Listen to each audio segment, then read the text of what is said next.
Yooyyaa harka fuunee kabajamtoota dhaggeeffattoota fi daawwattoota maatii reediyoo dhaamsaa nagaan rabbii guddaa bakka jirtanitti isinirraa jiraatu isiniif haa baay'atu isiniin jecha har'aan tana walaloo mata dureen isaa dhiironni jibbaa hin qaban fuudha jedhu qabadhee dhufeetiin jira. Amma xumura sagantichaatti nu faana turaan hordofaa afeerra keenya itti dabaluudhaan ammaasiis warreen chaanaalii reediyoo dhaamsaatiif haaraa taatan marti keessanuu chaanaalii reediyoo dhaamsaa sabskiraayib akkasuma laayikii fi koomentii godhuudhaan nu jajjabeessaa isiniin jecha warreen maatii taatanii jirtan ammoo walaloon kun ergaa guddaa of keessaa qaba. Akka nama hunda bira qaqqabuuf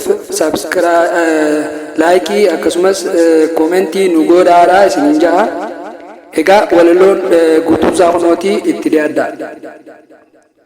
Dhiironni jibbaan qaban fuudha silaa nutti tola osoo fuunee onanne rakkoon nu danqinaan sabbarree callisne rakkoon nu danqinaan sabbarree callisne kan nuti huccuu binnu ishee hanqannaan daarrii qarshiin itti be'ee turkii dhufa nyaarrii qarshiin itti be'ee turkii dhufa nyaarrii rifeensi bukkee mataas awurooppaadhaa dhufa maallaqaan bitattee situ wali guduunfa maallaqaan bitattee si wali guduunfa.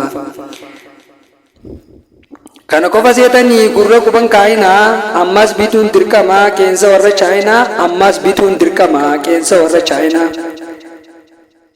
Kanaan tuulamee yoo yeroo si bira geessu tuulaa shurrubbaa bira itti iyyituu hin dhageessu tuulaa shurrubbaa bira itti iyyituu hin dhageessu.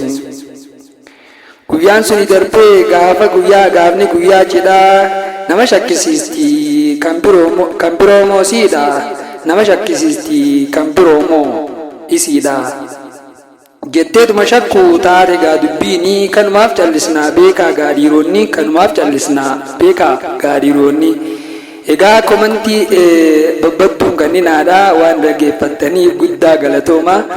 Ammallee bula dabalaa umriidhaan dulloomaa isiniin jecha galatooma ulfaadhaa ammanaan isinii fide waan dhaggeeffattaniif ammallee ammas galatooma ulfaadhaa isiniin jaalladha.